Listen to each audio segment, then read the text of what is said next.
ఈ ప్రపంచంలో 3 వంతులు సముద్రం, ఒక్కొంతే నేల ఉంది. ఈ ఒక్కంతో నేలలో కూడా కొంత పర్వతాలు, మంచు పర్వతాలు ఉన్నాయి, అక్కడ నివసించలేదు.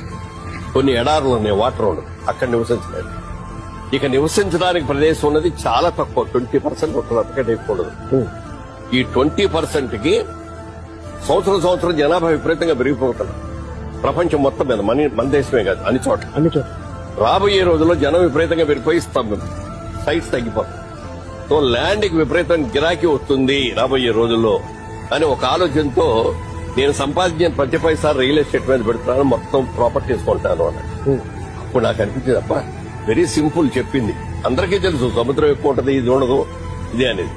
కానీ దాన్ని ఒక ఆలోచనలో పెట్టుకుని ఇలా బిజినెస్ చేస్తే బాగుంటుందని ఆయన ప్రతి రూపాయి ల్యాండ్స్ మీద పెట్టారు.